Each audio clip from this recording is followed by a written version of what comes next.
Hi, everyone. Welcome to Nom Watch Review, part of Nom Talk Network. Apologies for the voice today. The weather is kicking my butt, but we're doing this. We're here. On this show, we review the latest film drop and throwback celebrating a milestone while eating and drinking our favorite movie snacks and drinks. I'm your host, Erric Ramirez, and right now I am enjoying a nice hot toddy. If any of you guys know what that is out there, this is wonderful for you, as well as like lozenges and like little snacks and stuff. But I am super excited to introduce our guests tonight. Some of them I've had on cast before, some of them I haven't. Collin, Toni, and Jennifer, how are you guys doing out there? Collin, go ahead and introduce yourself to everybody out there. Hi everyone, my name's Collin Breaux. It's my first time on Nom Talk, so I'm like super excited to be here tonight. I'm enjoying some popcorn and a Gatorade. I work out a lot, so I always have Gatorades on me to hydrate myself. Nice, very nice. I've been downing the Gatorades too, so I'm right there with Oh you. yeah, you got it when you're sick. Oh yeah, Jen, go ahead and introduce yourself to everybody out there, and what are you drinking and snacking on? Hello, I am Jennifer, and I'm super excited to be here talking about one of my all-time favorite movies. I have some, even in a stadium appropriate container, I've got myself a nice little hot dog and some nachos. Did you overcharge yourself for it? No, the gas station up in town was so accommodating to me. I am following it with some water though, because I'm a little dehydrated today. So I'm going to be a good girl and just stick with some water. And I'm super excited to be here. And I'm super excited to be here with my buddy Collin. So yeah, Collin's one of my Avengers. Yes. I was going to say. Yeah, it's like Avengers Assemble in here. Woo! Great. Well, welcome. And Toni, go ahead and introduce yourself. And what are you snacking and drinking on? Hey everybody, I'm Toni Sanchez, and I'm snacking on Liquid Death. I had a little girl thinking this was beer when I was at the Getty Museum. She's like, "Mom, that lady's drinking a beer in the elevator." So that was fun. It's water. Not as cool. I am actually snacking on supermarket shrimp cocktail. So a little fancy, a little tacky. I love it. Yeah. And I'm super excited to be talking about this movie because, yeah, this really does. This movie, I don't care how old you were, like it's immediate nostalgia for whatever age you were when you saw this movie. It was just, I think it's a very singular. It's like part of the childhood for 90s kids. Oh yeah. Well, now that we're getting into there, we are actually talking about the 1993 movie, The Sandlot, if you don't see above me. Classic film, baseball movie, growing up, coming of age story. Great movie. What I first want to get into is, like, Toni, you were kind of getting onto this point already. Like, how did you feel when you first like watched this film, like classic 90s movie? How old were you when you first watched it? When was the last time you watched it? Because I know for me, besides doing this review, I realized I haven't watched it since probably the early 90s, which completely threw me off. Wow. We'll start with this one, with you on this one, Toni. This movie came out in 93. I was 9, so I was firmly a child. I was firmly this audience, the targeted audience. This was like a great couple of years for not just baseball movies, but also like family movies. Because League of Their Own came out I think the year before in 92, and then Sandlot and Rookie of the Year dropped in summer of 93. And I can't remember when Little Big League dropped, but it's a baseball movie about the kid who inherits a baseball team. And then shortly thereafter, too, another Dennis Leary baseball movie, or no, it wasn't Dennis Leary, excuse me, but it was Angels in the Outfield. So Yeah. a ton.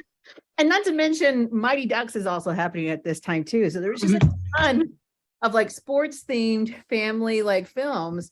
That, and I just remember that being a very huge part of those early to mid 90s years. And when I watched this movie for the first time, I mean, I think we just immediately loved it. It was one of those movies that we immediately got on VHS when it dropped. We definitely wore out that VHS, purchased it again. It's just always one of those movies that we always had easy access to at all times. And I just remember loving seeing the main stars of this movie. I mean, they're prominent child actors of the time. Mike Vitar was in the Mighty Duck movies. Brandon Quinton Adams. He plays Kenny Nunez. He was in the first two Mighty Ducks movies too. Patrick Renna, he was like everywhere. If you needed a ginger kid with like who could just deliver on a one-liner, he was your guy. So these were familiar faces, but the story itself just felt like something that you hadn't seen before, but it was also like really familiar.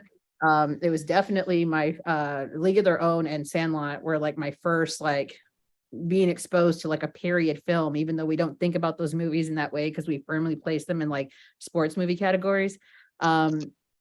And it probably explains like my fascination now with like, you know, history and like retro vintage fashion and, you know, those time periods. But I just love the movie then, still love it now. It's been a minute since I saw it. I rewatched it today to kind of prep for this, but yeah, it had been a few years since I last saw it. Sandlot is one of those movies where like, no matter where it is on TV, you'll just leave it there because it just makes it for like, I don't need to pay attention to it because it's just still like, it's like a nice, warm, fuzzy feeling that's just happening in the background. But at the same time, when you do pay attention to it, you're just like, man, this is better than I remember.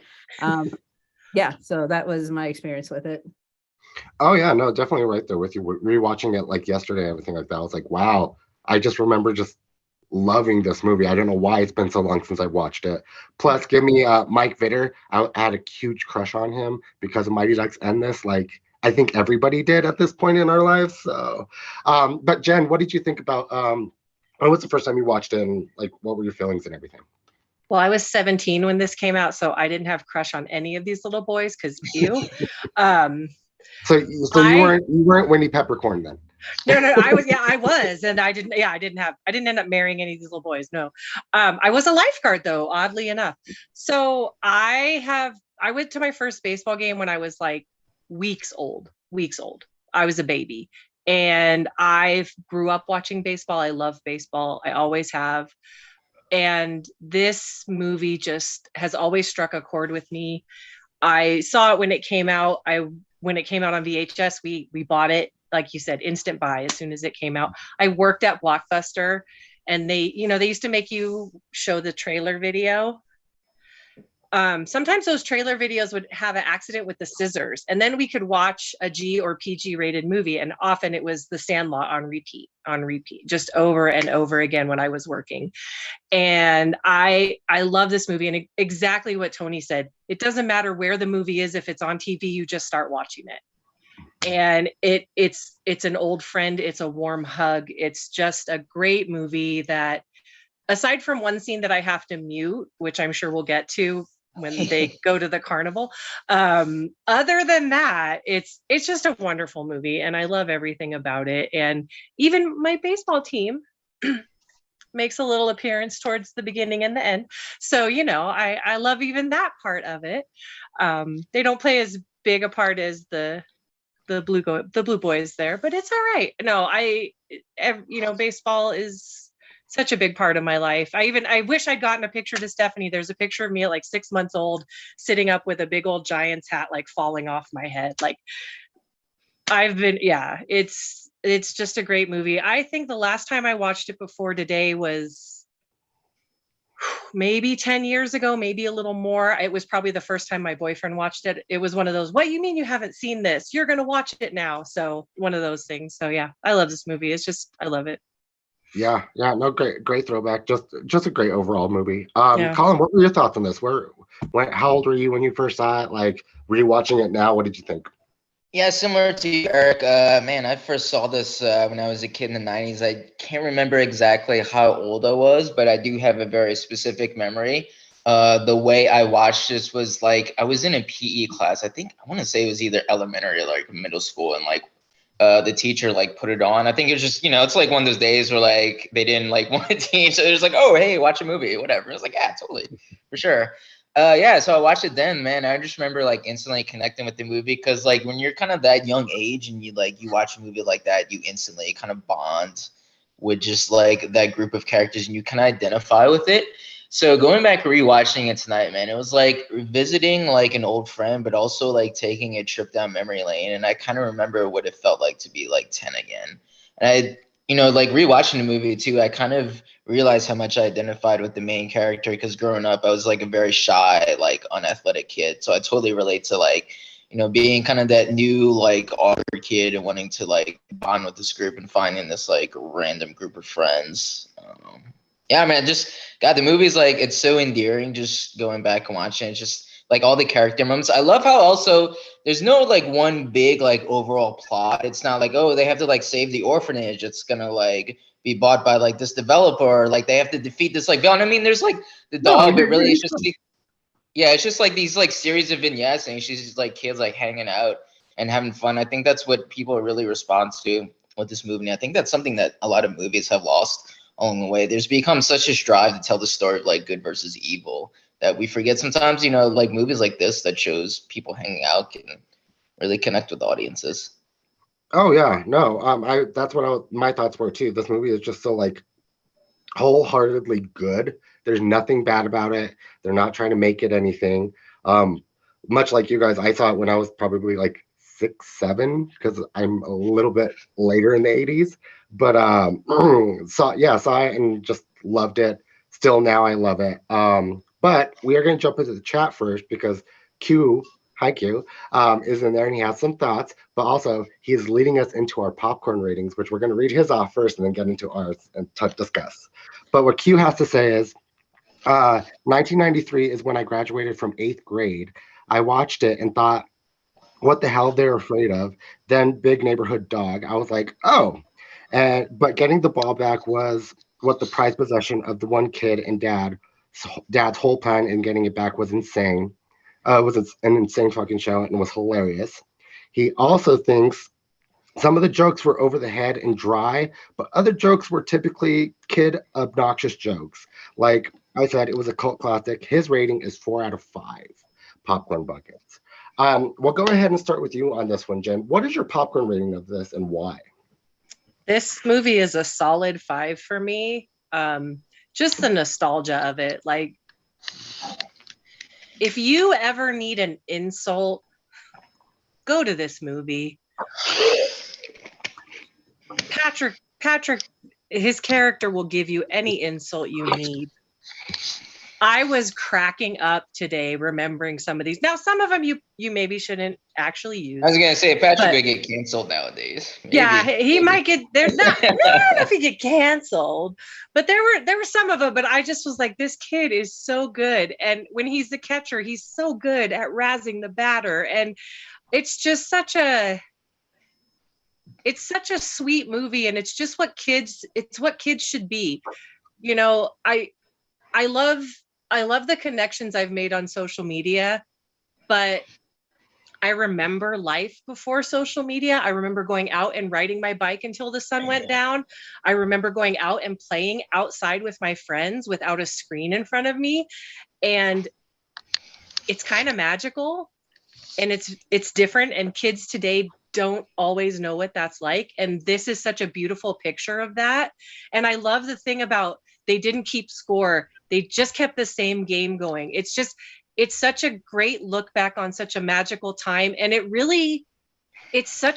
there's a lot of deepness there. If you really look at it, the relationship with him and his stepdad, and the sheer joy in the small amount of time that James Earl Jones is on the screen, and his pure love of baseball, which you also see in Field of Dreams, which is another movie that absolutely is a huge part of my heart too. So, you know, it's just, to me, as someone who grew up learning baseball with her dad and her godfather and going to games, and I mean, you know, I'm wearing a hat, a jersey, a shirt. I still have my favorite team, even though I'm 500 miles away in enemy territory, you know. It's just always something that will speak to my heart, and something about this movie and when it came out and the time it was in my life when I was graduating high school and moving on to a different chapter in my life, it means a lot to me, and it takes me back in a lot of ways, and that's why it's a 5 for me. Okay. I completely get that. Everything you were saying about like the nostalgia and just being able to go outside, or when we were young, go outside and play and be like, okay, I'm leaving. I'll be back when the street lights come on, or like anything like that, and we would get roughed up and get into these wild adventures and not stuck in front of a screen, which nowadays it doesn't happen that As we're much. sitting in front of screens. Yeah. We should be But talking about this while playing baseball. that would be interesting. Nom Talk baseball. Let's do it, guys. But Toni, what is your popcorn rating and why? My rating is 4.5 out of 5. The only reason that I don't give it a 5 is just because I feel like it's so good, and then I remember how short this movie actually is. And I ultimately am left with this feeling of being unsatisfied because it's so good. And I'm just like, there could, and then, oh my God, I got so depressed. I was creeping in the IMDb trivia page. And according to, I don't know if this is like according to the writers or if this is just somebody making an assumption, apparently this movie takes place over the course of 10 days. Because they're only parsing out, like, on this day is when, when they Smalls comes to the baseball, when it comes to the Sandlot, Benny brings him back, and then so on and so forth. So every single incident, there's only really 10 vignettes, and they count those as a single day. And I just was like, if that's true, oh my God, that just made it all the more worse, because I'm just like, the summer is definitely longer than 10 days. Again, that I'm not, that's not quite canon for me yet, but anyways, for me, this movie is just it when we say that we don't make movies like this anymore, it's because we don't treat kids the way that we used to. And the one thing that I absolutely hate about anything made after like 1999, really, especially with kids programming, is because we have this tendency, and by we, I mean Hollywood, to treat kids like they're either idiots or they're completely walking around in this unrealistic, sanitized world in which it's a complete fantasy. It's a sci-fi, essentially, to me. Like all those Disney Channel TV shows where their biggest problem is like, oh dear, how are we going to record today's web episode and also take care of this really like unruly dog? I mean, like, that's not, maybe that's real for somebody, but it just, a world in which your kids are not cussing the minute that they're out of sight and earshot of an adult, that doesn't feel real to me. That's why I think everybody really loved Stranger Things, because the minute those kids just became little potty mouths, that felt so real. Your kids are also not getting into like borderline criminal activity the minute that they're not under adult supervision. Like, that to me doesn't read real. The minute that they don't just completely exercise their autonomy, like as a little person, because that's what they are tiny young people, it just doesn't feel real to me. And we really abandoned that after the 90s. And I get it, like, it was for all the reasons: technology, post 9/11, anxiety, parenting, attitudes shifting, all the reasons, right? But I miss when we just didn't treat kids like idiots just because they were kids. Like, we waited for them to prove to us that they were idiots before we treated them like an idiot. So I love this movie because, one, they do allow these kids to have a life that is completely just contained, within themselves and within their small group. They're the only 10 or so people that actually know what happened that summer. I love that. I love how a lot happens in this movie. I mean, like, Squints, completely, found his future wife on that pool day when he decided to be a little pervert. Like, I love that. And I love how the events of that movie were shown in the epilogue, or at least like in that wrap up narration, that summer really had far reaching effects for all the kids. And of course, the most poignant being that Smalls goes on to be a baseball announcer, and of course Benny goes on to baseball superstardom. The other thing that I really, really do love, and I definitely want to talk about it more later on because I could just go on and on, but there's so much storytelling, like nonverbal storytelling, that's happening, and world building, that when you are just watching it, you're just like, you start asking questions and you realize like it's already informing, and you're making all of these like, you're already like absorbing all of this information that didn't have to be articulated, didn't have to be spelled out, didn't have to like have a sign anywhere in the background. And that's why this movie feels so real. So I mean, like I said, the only reason why I'm not giving it a 5 is just because I'm so sad of how short it really is. And yeah, I really wish that this was made when we were really like, loving 2.5 hour movies, because I think that's when I would have given it a 5. Yeah, no, actually, the same reason, because I gave it a 4.5 as well, but that's the same reasoning, because it's just a little too short for me, which is unfortunate. I was going to say the baseball thing, but I realized I watched a lot of baseball movies, like Angels in the Outfield and all of that when I was younger as well. So it's not that it's a little bit too short, so it's not as satisfying as I want it to be. But before we get to you, Collin, with your popcorn rating, we actually do have the picture of Jen with the hat and the baseball thing. Stephanie, producer, has it, I believe. She's going to throw that up for us here in a second. But while she's doing that, Collin, what is your oh, that is adorable, Jen. I gotta go find it. Hang on. If producer can put it into the chat. She's magical. She went digging on Facebook. Oh my gosh, she did find it. Yep, that's baby Jen. Adorable. Oh, that's cute. Is adorable. That's adorable. No, definitely see your love of baseball and everything. But Collin, what is your popcorn rating and why would you give it this? Yeah, I'm gonna give this a 4.5 out of 5. For me, when I kind of think about like something like a 5, it's something like The Dark Knight or The Godfather. I'm gonna put on my cinema snob hat there, but I think it's a very, very solid film. Like we've all said, it's a very I think sentimental, like feel good film.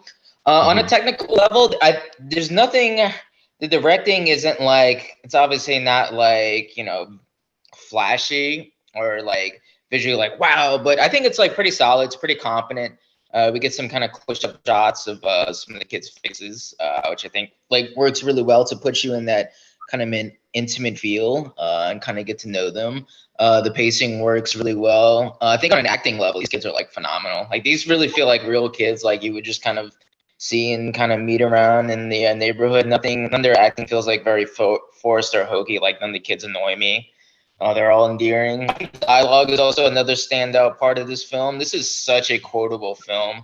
Like a lot of these lines were almost like kind of memes for the 90s before memes like became a thing. Think about how many times you've probably quoted this movie with your friends. Yeah, I think it also comes to a satisfying conclusion. I love the end with James Earl Jones and just kind of how he turns out to be like a nice guy and how they kind of end up like bonding with him and just kind of that baseball connection. Yeah, I mean, it's a good film. It is. But what I do want to do now is get into the story a little bit. Because I know, Toni, you have a couple of things to say about the story and like the little nuances and stuff that they were doing. So what we're going to do is we're just going to break down what IMDb says this movie is. They say in the summer of 1962, a new kid in town is taken under the wing of a young baseball prodigy and his rowdy team, resulting in many adventures. That is like, I feel like IMDb needs to up that a little bit because yes, that's what the movie is, but you need a little bit more detail than that. But yes, the story, like we start off from him starting in the San Fernando Valley for his first summer, and not really knowing how to play ball or anything like that, and kind of getting taught from Benny how to play baseball and giving him the chance to be friends. And we go to that and to him seeing the big English Mastiff in the backyard and everybody being scared of him. We go from there to the pool scene with Winnie Peppercorn, where Squint gets his first kiss. Then we go through the whole like big chew tobacco thing at the theme or at the carnival, which is disgusting. And Jen, I know you want to talk about that too. And then we end off with them trying to get this ball back that was signed by Babe Ruth, and trying to fight the dog, meeting James Earl Jones and getting the ball back and seeing them all grow up. Kind of, one of them disappears. But what are your thoughts on this story? And do you think it could have been better? And I know we wanted more, but we'll start with you on this one, Toni. You're on mute, Toni. I was muted. The question is, what did I think of the story? Yes. Okay. I love how, okay, so this movie reminds me of the books that I used to read when I was this age. And I immediately think back to like Maniac McGee. I think back to like the Babysitter's Club books. And the reason why those were like all chapter books and how there were like little specific events related to each of those chapters is because that's what childhood feels like. Your childhood doesn't really feel like a specific one single day or one single event. It feels like a bunch of little events that have all just been like smashed together. And they all are interrelated in some way. So that's why whenever you're like trying to talk about your childhood, you end up saying like, okay, wait, well, I have to tell you about how this first, and then it just seems like a series of tangents, and then you finally get to the whole thing, and then you're just like, okay, great, now you know and have the full context and nuance and why that was so major to me. But that's what growing up feels like. It feels like, you know, everything is somehow related. And so when I rewatched this movie today, I was struck when they were talking about how Miles, he moves to town, and how he was really depressed because he moved there right as the summer was beginning. And I was like, why was he sad? I was like, oh, because when you're a kid, you make friends in school, in your class, and it just depends on who you're sitting next to, and that's your friend.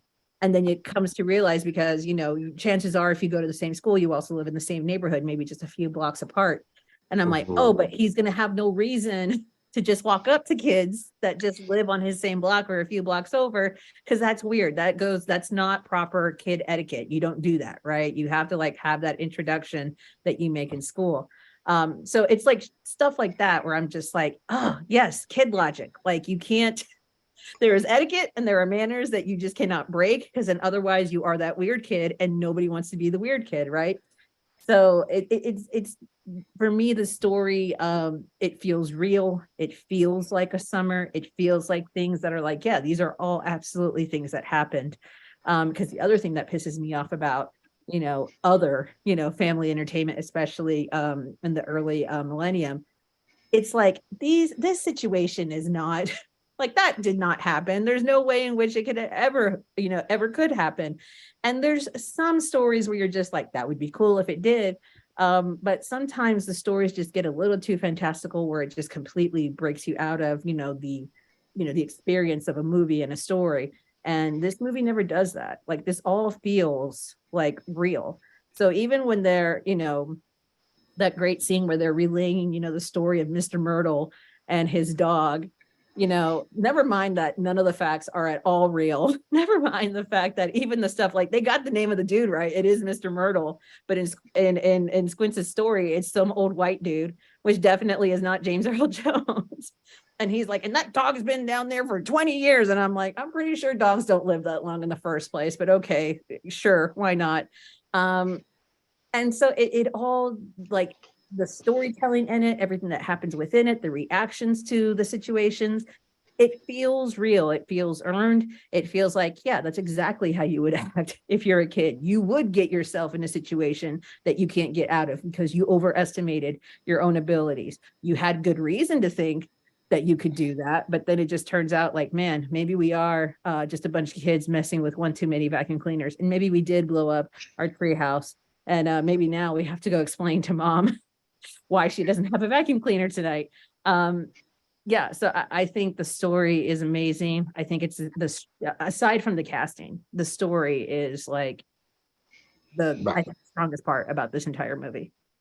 Oh yeah, no, completely agree with you. Before we get and talk about the story with the rest of us, Q Wall did redeem hydrate, so everybody take a drink. Chug, chug, chug, chug, chug.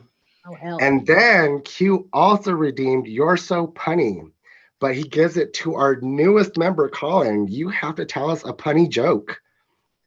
Punny joke. Oh, punny joke. I can't really think of. We'll give you a minute to think about it. I have one. I have one too. Okay, go for it, Eric. Oh, I got one. What do people like about the banana? What? It had a peel.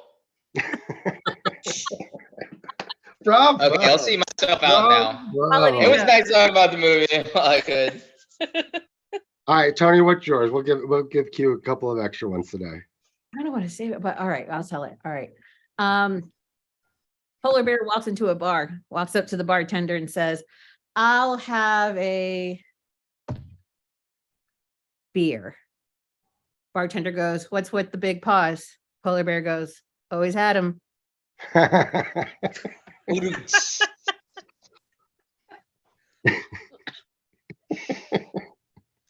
That was pretty good. That was pretty good. Kia, Good one. there's an extra one for you.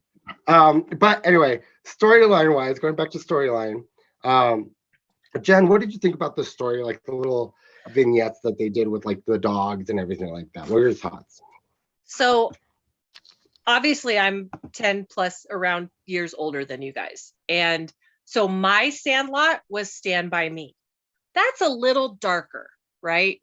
I wish I'd had the Sandlot. I love Stand By Me. I love Stephen King. I started reading him way too young, which apparently, according to a meme on Facebook, has diagnosed the problem with Gen X as reading Stephen King too young. But I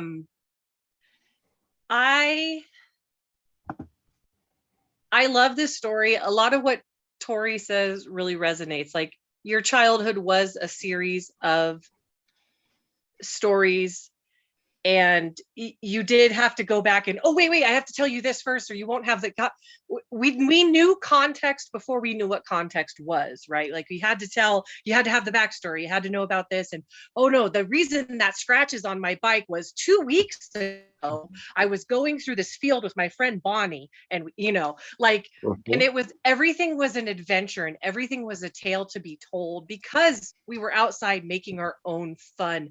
And we weren't, did you guys have like Encyclopedia Brown and the Choose Your Own Adventure? Well, of course, because you were after me. So yeah, I had those. So you had those. Okay.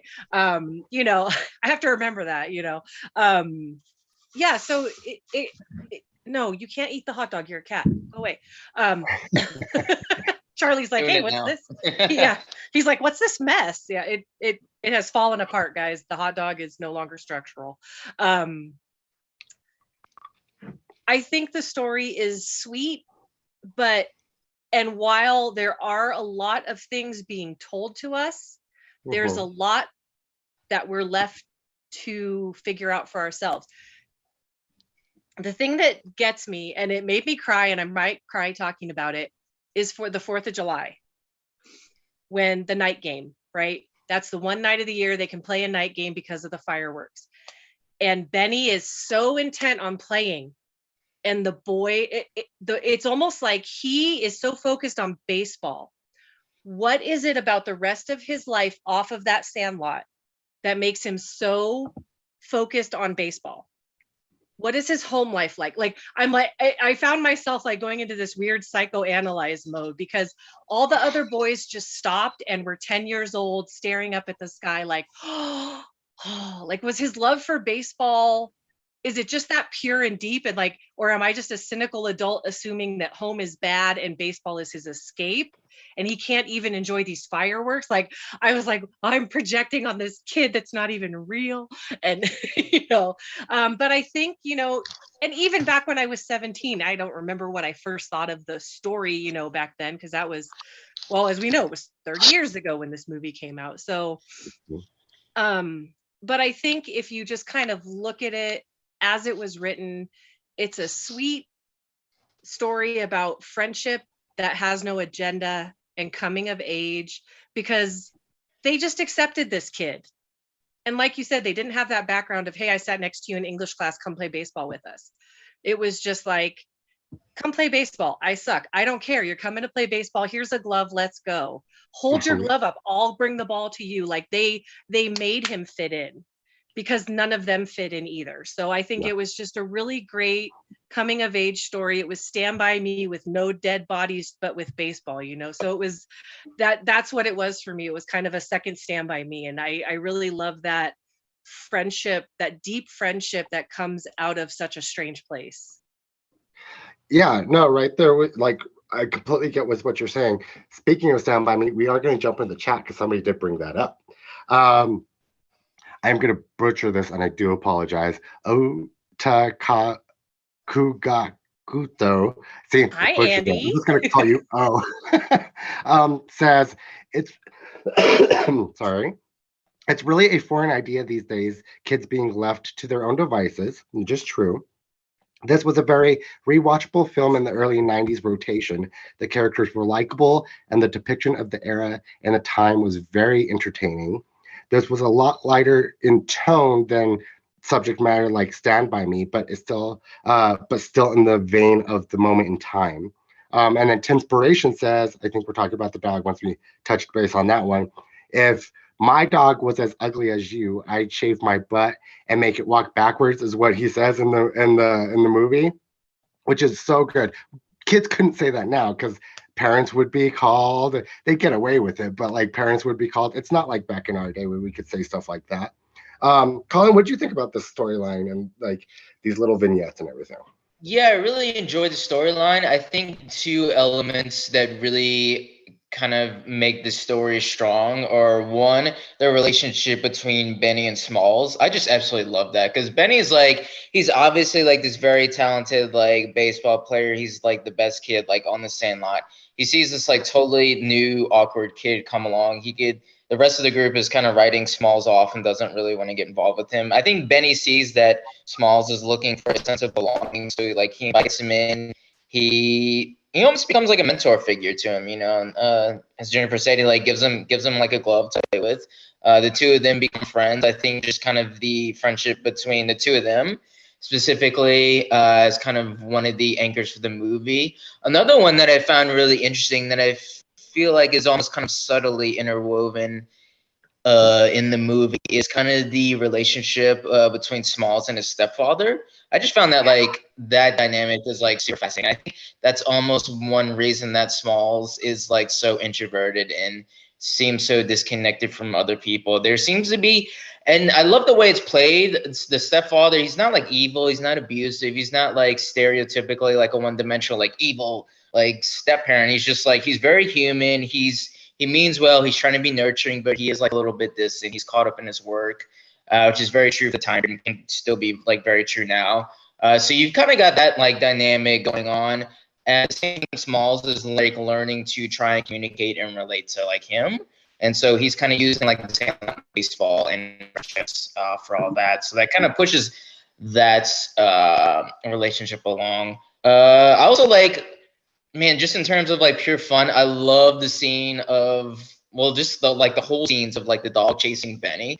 God, that was just like going back and watching this. That was just so well done. There's just such a fun sense of like kinetic energy. Like the camera, like that easily could have just been like, oh, one scene, like the dog chases Benny, whatever. No, that was on like for a whole long portion of the movie, and you're just kind of following Benny and you're following the dog as like the chase is going on, and it's just like so fun. And then the scene where like the cake falls, like it's kind of a stereotypical trope, but at the same time it plays like so well into the movie, just like the whole tone that they're going for. Yeah, no, I mean I think the story's really good. Could have been lengthened a little bit more, developed a little bit more, as we've said, but as it is, yeah, I think it works. Oh yeah, I'm right with everything you guys have said. I'm right there with every vignette that they have. The chasing that you brought up, Collin, was one actually my favorite scenes, just because they do take you through the pool and the picnics and everything like that, and you just follow him along. Like you said, it could have been so easy. And you bringing up the whole like stepfather relationship. That's kind of how he's a stepfather, hadn't grown up with this kid, so like I still appreciate the relationship a little bit like that when he does try to take him first out to go and play baseball. And he's just like, oh crap, this kid knows nothing. Like, but still kind of like, works. His eye gives him a black eye. Yeah. But how he just like kissing, he's like, put on steak, you're gonna have a black eye, but it's fine. Like, that's kind of how it was. Yeah. But I definitely appreciated all of that. Now, because we have been talking for a minute, I want to get to this cast. Because this, like Toni and Jen and all of us have brought up, this cast was pretty much any like popular kid actor in the early 90s was in this film. If you were a boy and you were a kid actor, you were in this movie. What were your thoughts on this cast? We'll start with you on this one, Jennifer.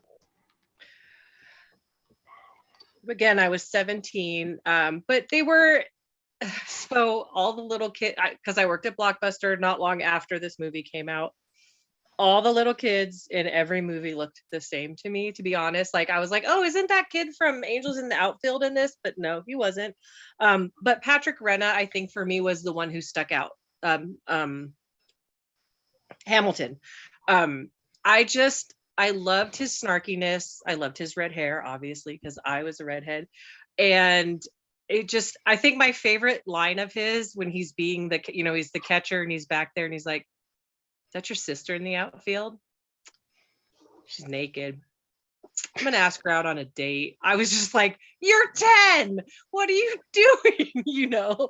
He's just so confident. Like he's just confident. He doesn't care. I'm sure, he's one of those. I had freckles, I had red hair, I had braces and glasses.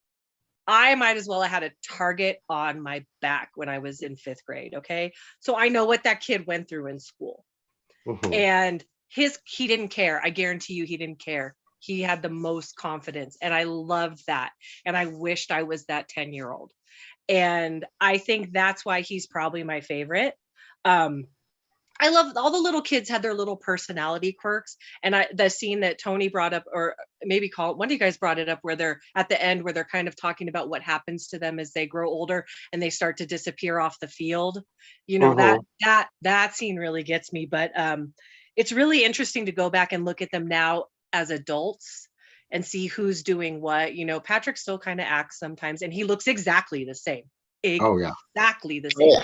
None of the rest of them really look, well, Dennis Leary looks the same, but he was an adult already, and the rest of them, I couldn't even name them, but yeah, he's definitely the one that stuck with me. They were all great. Cause sometimes little kid actors, I think a good case in point was when we talked about Les Mis, the little boy that plays Gavroche. He's also in Into the Woods. He's somebody's nephew. That's the only answer. But, these kids were genuinely good actors, talented little kids. And, they did go on to do a lot of other stuff in that time period. It kind of reminded me of the great cast they put together for the Little Rascals. It was just a solid cast. Yeah. Yeah, no, completely there with you. We're going to jump back into chat, and I'm not going to butcher the name this time because I'm just going to say Andy. Andy says each kid was well-rounded, each kid had well-rounded personalities, but weren't caricatures. It would have been easy to make them stereotypes, which is very true. Toni, what are your thoughts on this cast? Like everybody from Smalls to Ham to Squints to Yaya, all of them. What did you think? I want to talk specifically about Mike Vitar because, yes, I did have a crush on him. I thought he was cute. But I remember it being, so in the late 80s and early 90s, there was this hierarchy of representation. If you had a predominantly white cast, you would be lucky if you also had a single Black character that was named, right? And then, of course, because this is the late 80s, early 90s, the next person down on the list, or the next demographic down the list, would be an Asian person. And then if you were really, really lucky, you would then get to a Hispanic or Latino person. So Latino representation back then was very scant, especially when it came to like kids properties. We were just nowhere. We had like La Bamba, and that was it. And that was not a kids movie at all. So when Mike Vitar is like the hero, the guide, he is like the unequivocally like most popular person, not only in this movie, but you're led to believe that like he's probably one of the more popular kids in school. He's incredibly gifted athletically. And when Jennifer mentioned, imagining his home life, I never got the negative connotation, about like, maybe he's not having the greatest home life, because it's that scene where they have the game against the school team. First off, who's wearing their uniforms in the middle of summer if you're a school team? I don't know. That just seems like a weird power trip. But anyways, these little douchebags show up. They start talking douchebags. Exactly. These little D-bags show up. And what I got from that is that the reason why the kids on the Sandlot are not on this team is because these are the rich kids. These are the kids whose parents are like well-connected. They probably live like in the ritzier part of town. And these kids, while firmly middle class, definitely don't have the same connections. Definitely, don't have the funds, because even sometimes even getting another ball to play with is sometimes a struggle. They have to like go find like bottles and stuff to cash them in, which by the way, I miss being able to do that. That was a nice little touch in that movie about being able to cash in your recyclables. So it definitely felt like there was like a class, struggle, there. But for me, I also love, we talked about a little bit about the nonverbal communication and storytelling. Kenny Nunez being the only Black kid on the team. And I remember also being shocked when I was older. I didn't catch this when I was a kid, because of course I'm just enjoying a movie. But when I was a kid, I'm just like, wait a minute, this movie is set in the 60s. Where is he at where he's allowed to swim in the same pool as the rest of his friends? And then that's when I start doing a little investigating. It's like, oh, they're in California. They're in the San Fernando Valley, apparently. And I'm like, that completely shifts my entire idea about like what kind of town these kids, because I thought this was a small town. I thought nothing like small town Ohio or anything like that. I thought it was like Midwest, small town somewhere. I thought like this is definitely not in the South, that this is the 60s, but to now know that it's like LA properly, like that was like definitely a shock to me. That completely shifted my entire perception and view of like their upbringing and where they live and how they must like, what their school is like and their home lives, etc. And so I just love all those little touches. And I think that was very intentional with the casting. You didn't have to go ahead and make the most popular kid Mike Vitar, but you very obviously give him a very Hispanic name, Rodriguez. And the same thing with Kenny Nunez. I'm like, that's definitely, if that kid is not Dominican, like that was huge for me. And then also the fact that they give him a Kansas City Monarchs baseball cap. The Kansas City Monarchs is an all Black team that used to be part of the Negro Leagues. And then I was looking them up. Apparently they're the team that like produced more Major League Black players, like when there was finally integration in Major League ball. Like this is the team that like every single like, significant Major League Black ball player, especially in those early days, came out of. So it just told me things about like who their families are, what they're doing when they're not on the Sandlot. Like, I just immediately thought, and then the same thing too with like any of the other kids too, like Timmy and Tommy, making sure that there was like a little brother duo, trying to like, just sort of like imbue what that family dynamic is like, where, because I know when I was little, I was not trying to hang out with my younger siblings. And so the fact that there is these cute little kids that definitely are like annoying to each other, but they love each other and therefore they play with each other every day. And I could do the same, just going down the line of just like what their home life is like, what their parents must be like, what they do, when they're not on the Sandlot, where they vacation. I really like that. And I felt like it was really, really intentional. And I felt like there was so much going on in the background and behind the scenes. So yeah, huge kudos for whoever decided to cast this. I mean, I think they did great. Oh yeah, no, I'm glad you brought it up too. Just like having Mike Vitar and Brandon Quinton Adams and like just the rest of them. It was such a diverse cast that we weren't getting at that time from any other movie. Like Mighty Ducks did it. But other than that, I don't remember a little bit, but I don't remember other movies that did it so well like this, because it wasn't brought up. It just was, your friends, you're here, have fun, which I appreciate it. We're going to jump into the chat really quick before we get to your thoughts on this cast, Collin. Q says, here's a joke. He says, what's Peter Pan's favorite place to eat? Wendy's.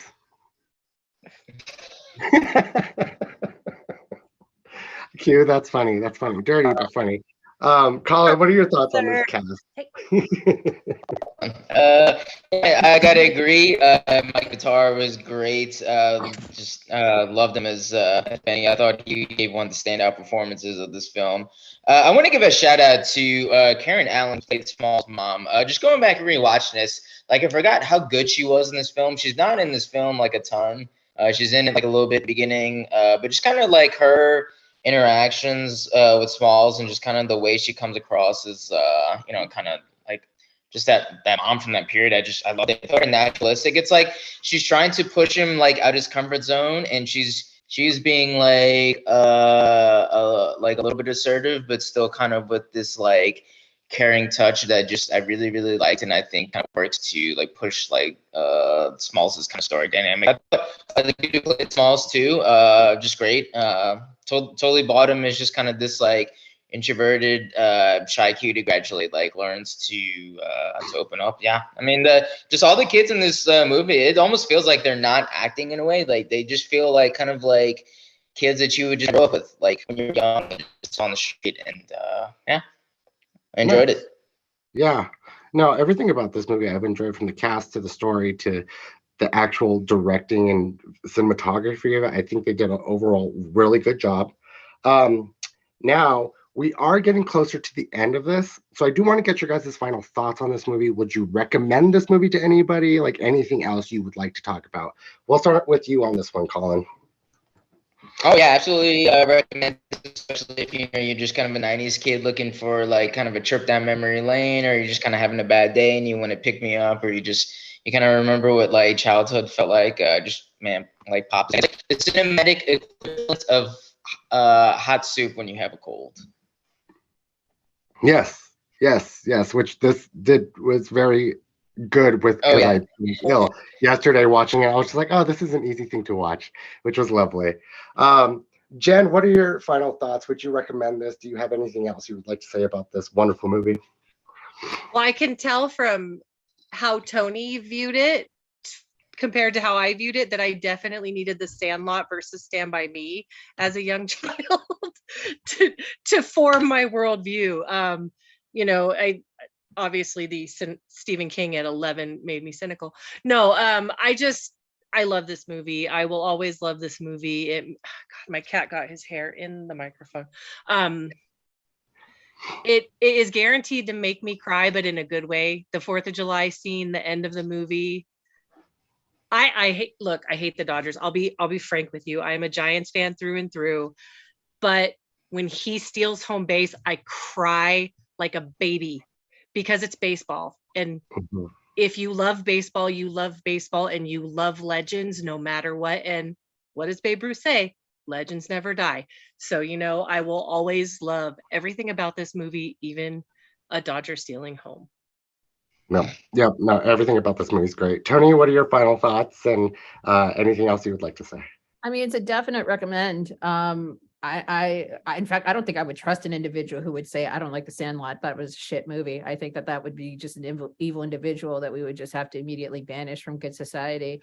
But one thing I definitely don't think that we had an opportunity to touch on, I just want to give a quick shout out, the wardrobe and production design on this, the entire world building, because I completely forget that this is 1993.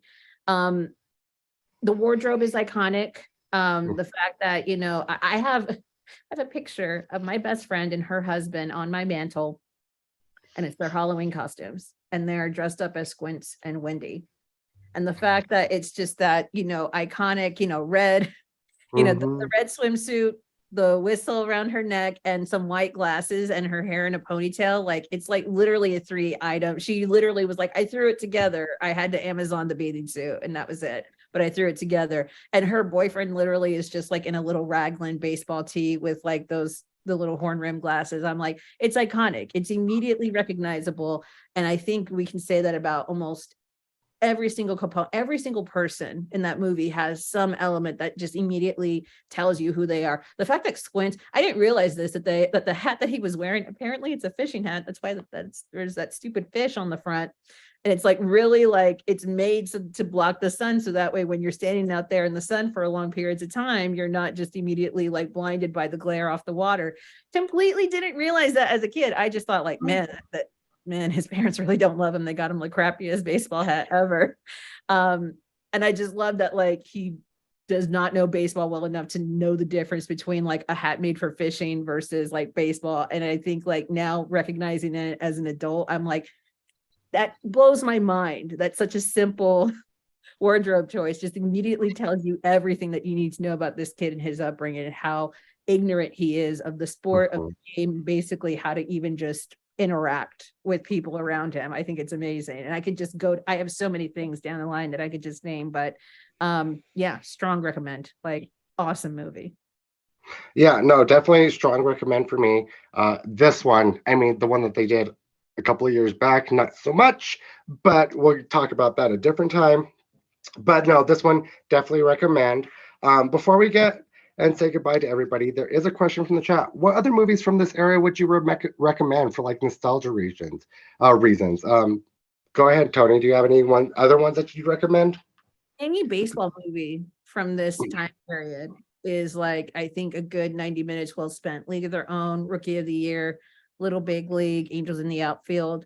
I mean, they're all of varying quality and like appeal, but I mean, I think like the big thing is like they're all appealing in their own way. Some of them are more slapstick and silly and a little bit more childish than the others, but I think that there was really just this, it reminds me of that line from Moneyball, like, how can you not be romantic about baseball? Like, and I just really feel like this preoccupation that we had with baseball and really just like being outside. Yeah, I would definitely recommend any sports movie from that time period. I mean, we just really knew how to do sports movies like in the early 90s. Yeah, no, we truly did. Collin, do you have any movies from the early 90s that you'd recommend for nostalgia reasons? Much like this on the same day?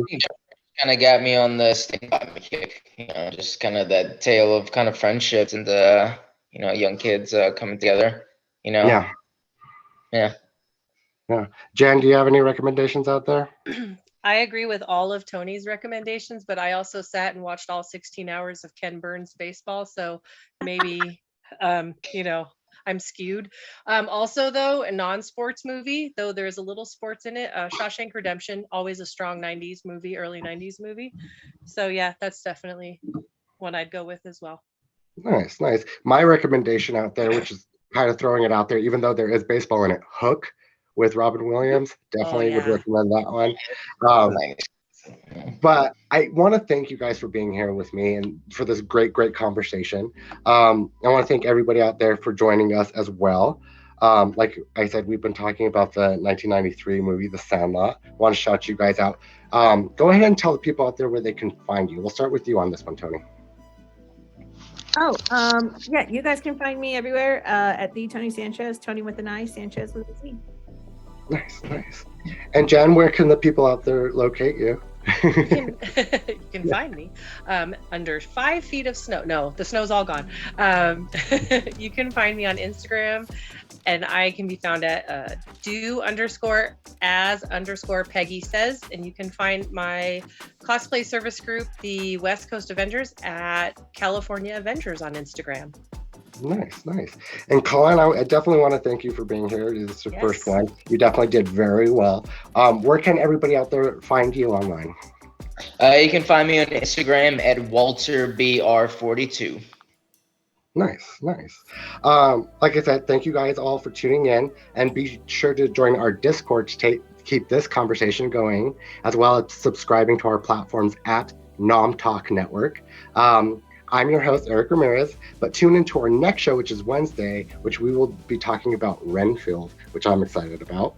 But like I said, I'm your host. You can find me on all social media platforms at Heartless7. That's HARTL, the number 3SS7. But until then, I wish you guys have a nomorific day. Okay.